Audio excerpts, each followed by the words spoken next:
하나님의 은혜가 여러분들 가운데 함께 하시기를 주님의 이름으로 축원합니다. 이삭이 40에 결혼을 합니다. 예전에 성경을 읽을 때 이삭이 40에 결혼했다는 이야기가 굉장히 늦게 결혼했다, 그때는 참 오래 사니까 그런가 보다 그랬더니 요즘 이게 우리의 현실이 되었어요. 우리의 현실이 돼서 진짜 40이 돼야 결혼하는 그런 때가 된 것 같습니다. 근데 이삭이 결혼한 지 20년 동안 아기가 없었습니다. 그러니까 지금 에서와 야곱을 낳을 때는 60이 되었던 때인 겁니다. 그것도 이제 아기를 못 낳으니까 이삭이 하나님 앞에 기도할 때 하나님께서 그 기도를 들으시고 응답해 주셨습니다. 임신을 했는데 쌍태예요. 근데 리브가는 아이가 몸속에 있으니까 알잖아요. 이 뱃속에서 이 둘이 날마다 싸우는 거예요. 그러니까 리브가가 걱정이 되어서 염려를 하고 있을 때 하나님께서 말씀을 하셨습니다. 태중에 싸우는 아이들 때문에 걱정할 때에 하나님께서 두 민족이 내 태중에 있다. 큰 자는 작은 자를 섬기리라. 그 말씀을 해 주셨어요. 그리고 태어났는데 에서는 붉은 몸으로 털이 많은 자로 태어났고 야곱은 매끈매끈한 자로 태어났던 겁니다. 근데 야곱이 얼마나 먼저 태어나고 싶었는지 그 마음이 태중에서부터 있었던 거예요. 그래서 형 에서의 발목을 잡고 나왔다, 그렇게 말씀을 하고 있습니다. 자, 오늘 본문의 말씀에서는 야곱이 에서를 대신해서 장자의 축복을 받는 장면이 나옵니다. 근데 재미있는 것은 이삭이요, 야곱을 먼저 축복했습니다. 그리고 축복하고 나서 에서가 들어와서 에서가 축복해달라고 할 때 내가 이미 축복을 다 야곱에게 주었기 때문에 내게 할 축복이 없다라고 말합니다. 저 같으면 그냥 다 똑같이 해줄 것 같은데요. 그렇죠? 그런데 이삭은 그러지가 않았어요. 아마 이 시대의 모습이었을 것 같아요. 또 다른 측면도 있으리라고 생각을 해요. 자, 그 부분을 한번 생각을 해보겠습니다. 자, 오늘 우리가 생각할 것은 이거예요. 에서와 야곱이 축복을 받고 장자의 명분을 가지고 그리고 언약의 자손으로 세워지고 에서는 여기에서 배제됩니다. 그러면 우리는 이제 리브가가 이제 이 아이를 태중에 가지고 있을 때 하나님께서 하신 말씀, 즉 큰 자가 작은 자를 섬기리라 하는 이 말씀대로 야곱이 어떠하든지 야곱을 축복하고 에서가 어떠하든지 에서는 하나님 앞에서 배제되는 것일까? 이제 여기에서 하나님의 예정 또는 하나님의 선택이라는 말을 많이 합니다. 근데 하나님의 선택만 거기 있는 게 아니에요. 물론 하나님의 선택 매우 중요합니다. 근데 에서가 동일한 마음으로 이 부모님에게 순종하고 그 장자의 명분을 소중히 여기고 그리고 또 할아버지 아브라함의 하나님, 이삭의 하나님, 그 하나님에 대한 믿음의 전통을 그대로 이어갔다면 에서는 배제되지 않았을 거예요. 그러니까 에서가 배제된 이유가 있어요. 이유가 두 가지인데 하나는 장자의 명분을 소홀히 여겼다는 겁니다. 이 장자의 명분을 소홀히 여겼다라고 하는 것은 가문의 어떤 중요성을 전혀 생각하지 않고 있다는 얘기입니다. 장자, 너도 쌍둥이로 태어났으니까 내가 먼저 장자가 됐지만 너도 장자 될 수 있는 거 아니냐? 내가 장자의 복을 받아라. 근데 여기에 숨겨진 비밀이 하나 있습니다. 그게 뭐냐면 아브라함의 하나님, 이삭의 하나님으로 이어지는 믿음의 전통이에요. 믿음의 가문. 이 믿음을 어떻게 지켜야 할 것인가라는 거예요. 오늘날도 마찬가지입니다. 오늘날은 지금 그 성씨들 있잖아요. 그 가문들, 전주희 씨나 경주 최 씨나 이런 우리나라 유명한 전통적 가문들이 있잖아요. 그런데 그 가문들이 요즘에는 그렇게 소중하게 생각하지 않아요. 근데 저는 여기에 그 신앙의 가문을 좀 세워가는 일에 성도님들이 신경 썼으면 좋겠어요. 근데 이것도 너무 소홀히 여겨요. 그래서 요즘 젊은이들이 뭐라 그래요? 어머니, 저한테 신앙 강요하지 마세요. 또 결혼할 때도 하는 얘기가 당신은 교회 다녀. 나한테 강요하지는 말어.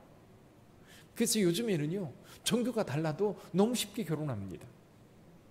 근데 그게 얼마나 힘든 것인 줄 결혼하기 전에는 잘 몰라요. 그러니까 에서는 그 믿음의 전통, 여기서 지금 제일 중요한 게 하나님이 아브라함을 불러서 갈대아 우르를 떠나게 하셨어요. 친척 본토 아비 집을 떠나게 하셨어요. 그건 뭘 위해서 떠나게 했어요? 하나님을 믿는 믿음 때문이에요. 근데 에서는 그것을 전혀 상관하지 않고 있다는 거예요. 반면에 야곱은 할아버지, 아버지로 이어지는 그 믿음에 대해서 굉장히 중요하게 여기고 있고, 여기에서 배제된다고 하는 것에 대해서 굉장한 간절함, 욕구를 가지고 있었던 거예요. 그래서 기회에 이 에서로부터 장자의 명분을 샀던 거지요. 또 한 가지는 오늘 여기 28장 말고 26장 34, 35절을 한번 읽어볼까요? 34, 35절 같이 읽어봅니다. 에서가 40세에 해쪽 속 부에리의 딸 유딧과 해쪽 속 엘론의 딸 바스맛을 아내로 맞이하였더니 그들이 이삭과 리브가의 마음에 근심이 되었더라. 또 여기 27장 46절도 읽어보지요. 같이 읽어봅니다. 리브가가 이삭에게 이르되 내가 햇사람의 딸들로 말미암아 내 삶이 싫어졌거늘 야곱이 만일 이 땅의 딸들 곧 그들과 같은 햇사람의 딸들 중에서 내 아내를 맞이하면 내 삶이 내게 무슨 재미가 있으리까. 사실 에서는 이런 믿음이니 이런 거 별로 관심이 없어요. 하나님을 믿는 신앙 이런 거 별로 관심이 없어요. 자기 욕망을 따라 사는 겁니다. 그러니까 햇사람의 딸들과 결혼을 했습니다. 그것도 2명하고. 그러니까 지금 아브라함이 이삭의 아내를 구하기 위해서 밧단 아람으로 보내서 리브가를 아내로 구해 오게 했었습니다. 그 이유가 뭐냐면 이 가나안 땅에 있는 사람들이 너무나 타락해서 차마 볼 수가 없는 거예요. 그런데 그 문화 속에서 자란 처자들도 마찬가지일 거란 말이에요.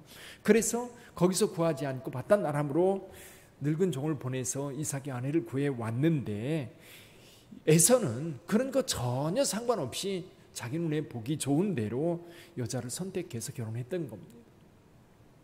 그래서 이 이삭과 리브가는 야곱을 밧단 아람으로 보낼 수 있었던 겁니다. 그렇습니다. 우리의 신앙이라고 하는 것 물론 하나님께서 선택하셔서 이것까지도 다 하나님의 선택이라고 말할 수 있어요. 그런데 또 한편으로 보면 여러분 우리 각자가 하나님의 뜻을 따라 믿음의 행위를 행할 때 여러분 하나님의 축복을 받는 거예요. 하나님을 믿는 그 믿음을 따라 살 때 하나님께 복을 받는 것이지 내가 먼저 태어났고 믿음의 가정에 태어났다고 해서 복 받는 게 아닙니다. 분명히 이삭은 하나님께로부터 약속의 자녀로 태어났는데 거기에서 쌍둥이로 둘 태어났습니다. 그런데 이 둘의 태도가 너무 다른 거예요.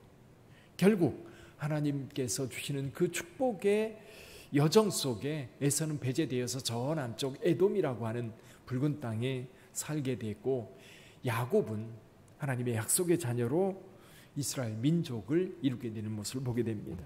오늘 저와 여러분들 특히 리브가 같은 경우도 왜 속여서까지 이삭을 속여서까지 야곱에게 축복받게 했을까? 야곱이 그렇게 얘기하지요. 야곱이 이 들통나 가지고 축복은 고사하고 저주받을까 두렵습니다. 그런데 리브가 한 얘기가 있어요. 그 저주는 다 내게 돌려라.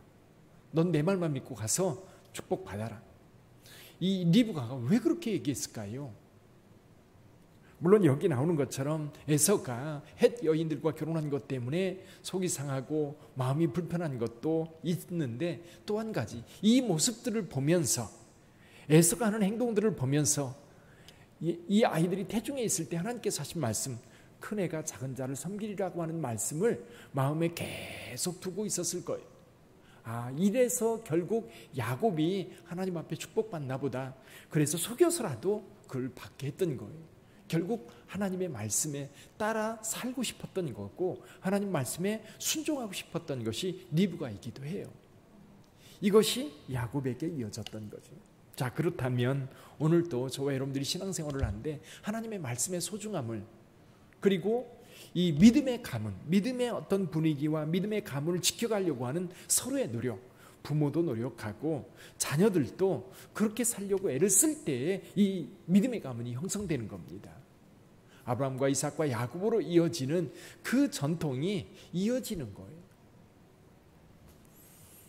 그를 소홀히 하지 않고 소중하게 여길 수 있는 여러분의 자녀가 되기를 주님의 이름으로 축복합니다. 기도하겠습니다.